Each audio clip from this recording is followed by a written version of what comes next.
Bienvenidos a Revista de la Universidad de México, un programa de TV UNAM con Ignacio Solares y Guadalupe Alonso.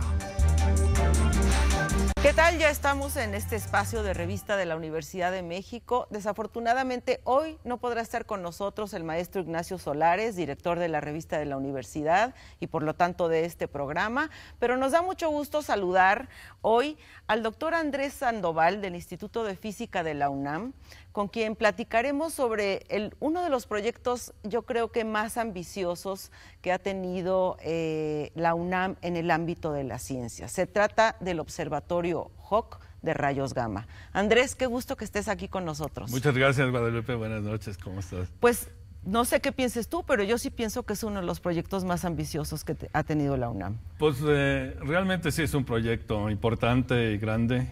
Y hemos tenido la suerte de que ha sido una gran colaboración entre muchas instituciones de México y de Estados Unidos, que se ha dado pocas veces de esta magnitud. Bueno, hay que decir que este observatorio está en la Sierra Negra de Puebla, muy cerca de donde está el observatorio de Tonantzintla.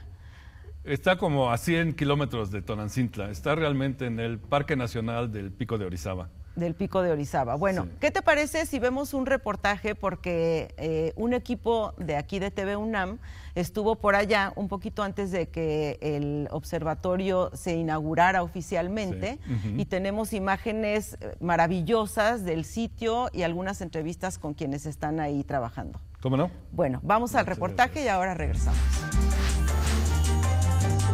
¿Sabías que tu cuerpo es atravesado en este instante por partículas de rayos gamma?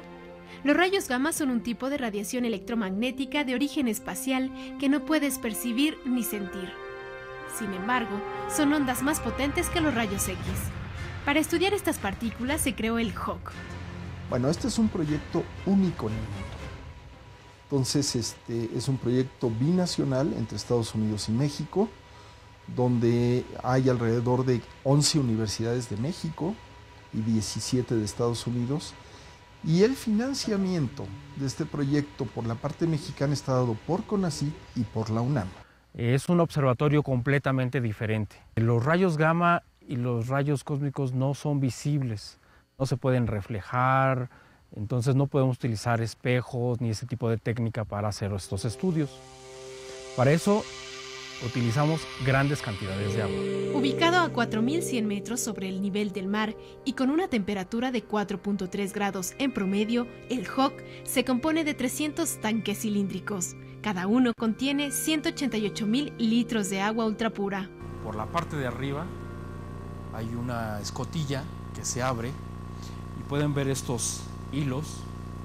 Este es un hilo especial, es un hilo de Kevlar que es muy resistentes, con lo que se hacen los chalecos antibalas, y tiene aquí una bolita de plástico. Entonces desde arriba se monta aquí en esta parte el sensor que va a detectar la luz producida. Y las señales que observamos dentro de esta pantalla son la energía depositada por las partículas, además de que estamos generando 1 terabyte de datos por día. Hay muchas cosas que no se saben sobre los rayos cósmicos y los rayos gamma. Los objetos que tratamos de estudiar con este observatorio son explosiones de supernovas, núcleos de galaxias activas, agujeros negros supermasivos. Sitios como Chacaltaya en los Andes bolivianos o el Tíbet en China compitieron para tener este observatorio. Sin embargo, en el 2007 el volcán Sierra Negra de Puebla fue el seleccionado. Es un gran orgullo para nosotros y la UNAM el haber creado un instrumento único en el mundo en este momento. Es el observatorio de rayos gamma de alta energía más poderoso en el mundo. Esto nos permite hacer ciencia de frontera desde México. Esto posiciona a México en la astronomía de altas energías como, hasta el momento, como el primer lugar, porque no hay otro lugar donde se tenga ese tipo de laboratorios. El HOC funcionará las 24 horas del día durante los próximos 10 años, tiempo que durará el proyecto, con el objetivo de ser una fuente de conocimientos y de desarrollo científico. Bueno, Andrés, pues ya vimos este reportaje que nos trae mucha información sobre lo que es este gran proyecto. Por cierto, en un día que nevó allá en la Sierra de Puebla, ¿verdad? Sí, vi que les tocó un clima medio extremo. Medio extremo. Día. Pues sí. eso fue hace apenas unos meses antes de que se inaugurara oficialmente el observatorio. Pero bueno, estamos viendo que México fue asignado, digamos, fue elegido para ser la sede de este proyecto, de este observatorio. ¿Cuáles fueron los requisitos para que se tuviera que escoger el lugar para poner este observatorio? Sí, había varias condiciones que tenía uno que tener para poder hacer este observatorio. Una de ellas es que fuera a más de 4.000 metros de altura sobre el nivel del mar. Esta es porque las partículas que crean con los rayos gamma cuando chocan en la atmósfera tienen el máximo número de partículas como a 6.000 metros de altura y luego se van absorbiendo en la atmósfera y ya a nivel del mar llegan muy pocas. Ajá. Entonces tiene uno que ir a bastante altura para determinar estas partículas y de ahí deducir cuál es la dirección y la energía del rayo gamma original. Y a diferencia de otros observatorios que utilizan cristales o espejos, este observatorio utiliza el agua. Sí, es realmente algo fabuloso el que poder observar con detectores de agua la luz más energética del universo. Es algo sorprendente que con grandes contenedores de agua se pueda hacer esto, hacer astronomía de alta energía. Y a ver, ¿cómo funciona? Explícanos cómo llegan estos rayos, qué son los rayos gamma, cómo llegan a reflejarse en el agua y qué tipo de datos arrojan para lo que ustedes están buscando. Sí, los rayos gamma de muy alta energía es una partícula como la luz, una partícula electromagnética, pero de muy alta energía, de millones de veces más energía que la luz visible. Y estos se producen en muy pocos lugares en el universo donde hay fenómenos ultraenergéticos, muchos de ellos relacionados con hoyos negros en las galaxias, hoyos negros en el centro de las galaxias. Los rayos gamma viajan por el universo por millones de años y de repente llegan a la atmósfera y en la atmósfera chocan, no pueden penetrar la atmósfera como la luz visible, pero al chocar crean una cascada de partículas y estamos utilizando a la atmósfera entonces como un detector. Esto nos permite crear muchas partículas de este rayo gamma original y nosotros las detectamos con estos 300 detectores de agua que tenemos en Sierra Negra. Esto nos permite entonces detectar las partículas que llegaron de esta cascada, medimos el tiempo de llegada de estas partículas con mucha precisión y de eso podemos entonces deducir de dónde venía, de qué dirección venía el rayo gamma. ¿Y esa información para qué sirve? Esta información nos permite hacer entonces un mapa del cielo, como se han venido haciendo desde hace miles de años, pero a una energía que hasta ahora nunca se había observado completamente. Vamos a hacer el primer mapa del universo a energías de rayos gamma de lo que llamamos teraelectronvolts. ¿Y qué información tendrá ese mapa? Este mapa nos va a permitir ver cuáles son los fenómenos más extremos del universo. Hay fenómenos dentro de nuestra galaxia que producen este tipo de radiación y hay mucho más fenómenos en galaxias muy lejanas fuera de nosotros. Y es estudiar estos efectos que es lo que nos interesa en este momento. Y bueno, si lo miramos en una situación más cotidiana, este estudio de las partículas y de los efectos de rayos gamma, ¿para qué va a servir? En primer lugar es, digamos, investigación pura, entender el universo, entender de dónde venimos y a dónde vamos. Es parte de este conocimiento que estamos adquiriendo poco a poco. Y realmente en astrofísica, los últimos 10, 15 años ha habido una revolución completa, de que antes eran puras especulaciones, ahora se tienen datos muy firmes de cómo ha evolucionado el universo desde el momento del Big Bang. Y nosotros queremos contribuir a esto. ¿Algunos datos que nos puedas dar ahora sobre ese tema? Sí, hay muchas medidas que se han hecho últimamente que han revolucionado a la astrofísica y una de ellas es el hecho de que en nuestro universo la gran mayoría de la materia que existe no la vemos. Es algo que no sabemos ni siquiera qué es. Toda la materia que conocemos de átomos en estrellas, en galaxias. Es solamente como el 20% de toda la materia que existe en el universo. Y el resto, que se llama materia oscura, no se sabe qué es. Y es parte de lo que vamos a estar buscando, a ver si hay lugares en que podamos detectar esta materia oscura y elucidar de qué tipo de partículas o qué tipo de fenómeno es. Hace relativamente poco, el año pasado, se dio a conocer la partícula que le han llamado la partícula de Dios, que es el bosón de Higgs, que fue descubierta en un colisionador en Suiza. ¿Cómo se compara los estudios que ustedes están haciendo con el que hicieron en este colisionador? Sí, este colisionador es un acelerador, una máquina que tiene partículas de muy alta energía y las hace chocar una contra otra. Nosotros en el Instituto de Física participamos en uno de estos experimentos que se llama el ALICE.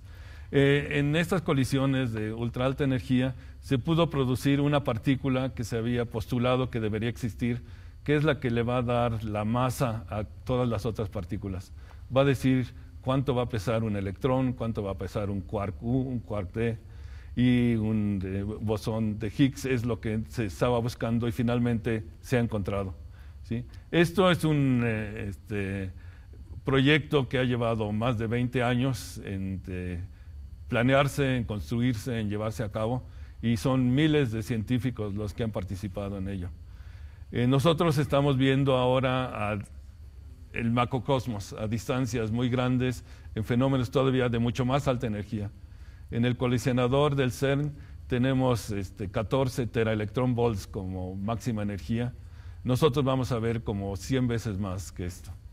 Tengo entendido que el observatorio Hawk abarca un radio muy grande de la bóveda celeste. Sí, el observatorio es un observatorio muy sui generis porque no tiene ningún espejo o que esté apuntando a algún lugar. Estamos viendo todo lo que pasa arriba de nosotros. Y como la Tierra gira, en un día cubrimos dos terceras partes de la bóveda celeste. Entonces estamos haciendo un monitoreo continuo, día a día, de 3/4 partes de la bóveda celeste. Y bueno, bien, eso es, me imagino que algo sumamente difícil que haya en otros lugares, ¿no? Pues realmente sí, en este momento es el único observatorio que es capaz de hacer esto en este momento, ¿sí? Y nos va a permitir entonces, pues quizá duplicar el número de fuentes que se conocen de rayos gamma. Bueno, pues qué interesante toda esta información. Vamos a hacer una pausa, Andrés, y volvemos con más información sobre el proyecto Hawk. En un momento regresamos a Revista de la Universidad de México.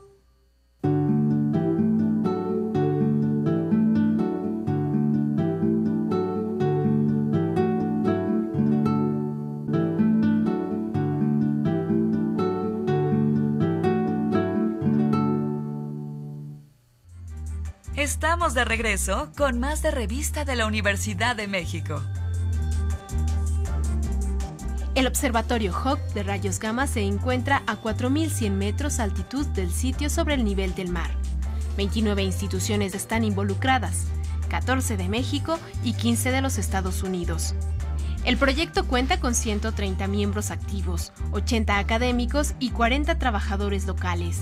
El detector y los contenedores cubren una superficie de 30.000 metros cuadrados.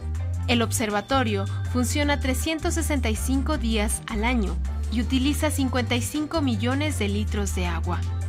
A través de él se pueden observar 20.000 cascadas de rayos gamma por segundo y cada año se analizan 600 terabytes de datos. Bueno, acabamos de ver una numeralia de lo que ha implicado este proyecto, que ya decíamos, tiene muchas universidades, muchas instituciones y también muchos institutos de la UNAM que están involucrados en él, ¿no? ¿Cómo se da esta relación entre los diferentes institutos y qué ha implicado para una universidad como la UNAM el ser parte de este proyecto? Pues es algo que como físicos, astrónomos, nos es muy natural el colaborar en un grupo muy grande. Por naturaleza uno tiende a ser individualista, pensar que uno sabe todo, que es el que va a descubrir las grandes verdades del universo, pero eso no es cierto en estos días. Para hacer este tipo de investigación se necesita colaborar, sobre todo en muchas disciplinas, con muchas capacidades de diferentes gentes en un proyecto común. Y por gran suerte lo hemos podido hacer en este proyecto.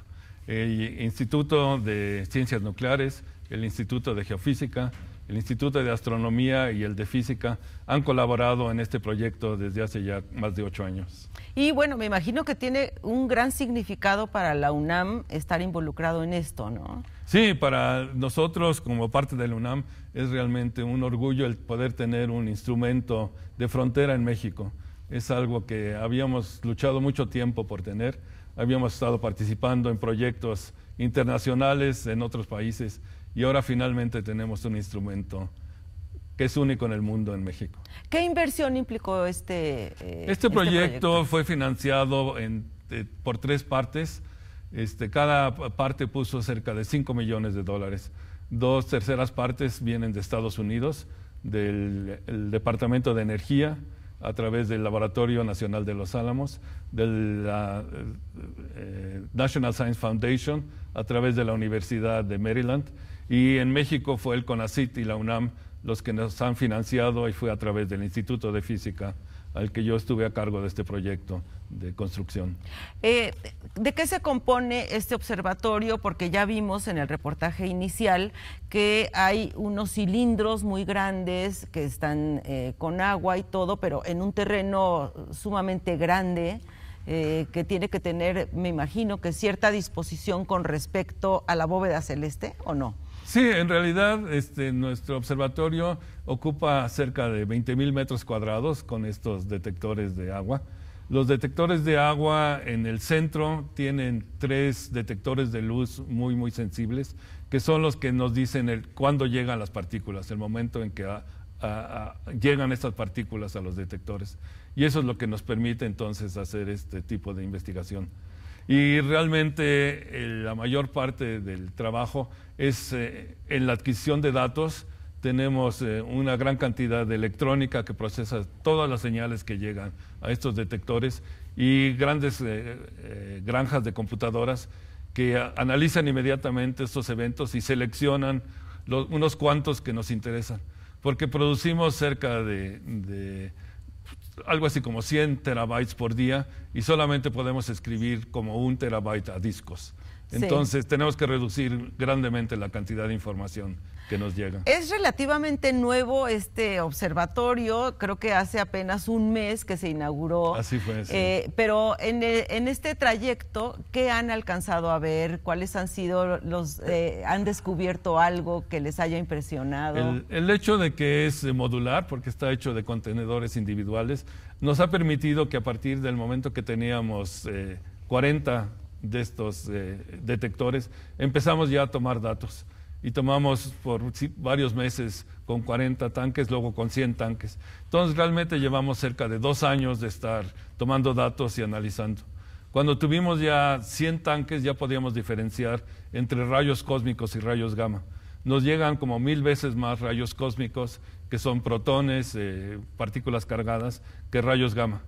Y la primera publicación que ya hicimos el año pasado, científica, fue sobre la distribución de llegada de los rayos cósmicos a la Tierra.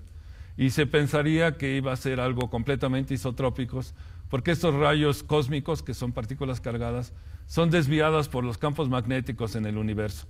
Y entonces olvidan completamente dónde se produjeron. Ya no se pueden encontrar las fuentes. Y nos llegan casi isotrópicamente.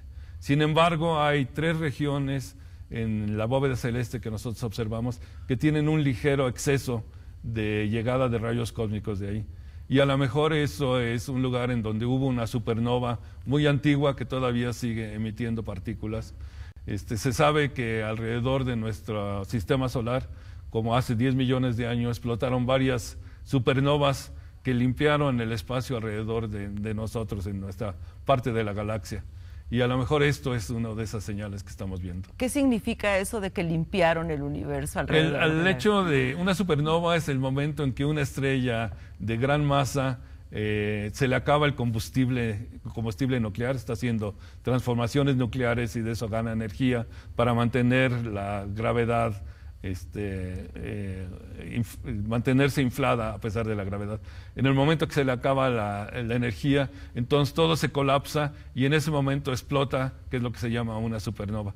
Y esa explosión lanza tal cantidad de materia a muy altas energías, muy altas velocidades, que arrastra todo el gas que hay en la región interplanetaria intersolar alrededor de nosotros. En algún artículo que llegó a mis manos, leí que habían alcanzado a ver la sombra de la Luna. Sí, ese es uno de los efectos que medimos para calibrar el detector. Los rayos cósmicos, como les decía, vienen directamente del universo uniformemente, y la Luna, al ir transitando arriba de nosotros, los intercepta. No deja pasar a los que vienen y chocan con la Luna. Entonces, observando el cielo y siguiendo a la Luna día tras día, vemos que siempre en donde está la Luna hay un decremento de rayos cósmicos. Eso es lo que le llamamos la sombra de la Luna. También el Sol hace su propia sombra. El Sol intercepta también los rayos cósmicos y con nuestro detector vemos una sombra del Sol en la llegada de rayos cósmicos. Son como escudos del... Exacto, sí. No permite que lleguen a la Tierra. Sí. Bueno, ya decías al principio que todas estas investigaciones se derivan de dos preguntas que nos hemos hecho los seres humanos desde el principio de los tiempos, ¿no? De dónde venimos y para qué estamos aquí. ¿Cómo resolver, digamos, estos cuestionamientos a través de los estudios que ustedes están haciendo? ¿Qué tipo de información nos van a dar? Pues tenemos información que estamos seguros que vamos a obtener y es sobre las fuentes que se conocen ya de rayos gamma. La vamos a estudiar continuamente día a día y ver cómo fluctúan, cómo cambian de brillantez con el tiempo. Estas fuentes son restos de estas supernovas dentro de nuestra galaxia o en las galaxias cercanas, como las nubes de Magallanes, o son producidas en galaxias muy lejanas que tienen lo que llamamos hoyos negros activos, que tienen en el centro de la galaxia una masa de cientos, miles de millones de masas solares, que en el momento que están tragando estrellas o nubes de gas, emiten chorros de partículas y rayos gamma. Y observar cómo varían en el tiempo es algo muy importante para entender estos fenómenos que a final de cuentas están relacionados con algo que conocemos muy poco, que es la gravedad cuántica. Las regiones en donde la gravedad es tan grande que es la fuerza dominante completamente. Sí. Y también vamos a buscar otro tipo de señales, como les decía, esto de materia oscura. Ver si realmente existe un lugar en el universo en donde se pueda detectar este tipo de materia. ¿Y eso nos va a arrojar información, digamos, sobre lo que es nuestra galaxia o más allá de lo que es nuestra galaxia? Pues sabemos que nuestra galaxia, para existir como es, debe tener como un radio muchísimo más grande que el de estrellas visibles de materia oscura. Entonces estamos seguramente dentro de la materia oscura, pero sin embargo no sabemos qué es. Y seguimos sin saber lo que es, pero ¿ustedes tienen alguna pretensión de encontrar esa información? Pues estamos buscándola, sí. Ajá. Sí. Y además de esta información, ¿qué otra información piensan ustedes que van a encontrar? Estamos también estudiando un fenómeno que se llaman destellos de rayos gamma. Ajá. Es un fenómeno que en galaxias muy lejanas sucede como una vez por día, en donde chocan dos estrellas de neutrones, que son los restos, la ceniza que quedó de una supernova, y cuando estas dos chocan, se encuentran de repente dentro de estas galaxias, se convierten en un hoyo negro, y en ese momento también lanzan chorros de partículas. Esto todavía es un fenómeno que se entiende poco, y nosotros vamos a buscar las señales de esto a mucho más altas energías que lo que se ha detectado hasta ahora.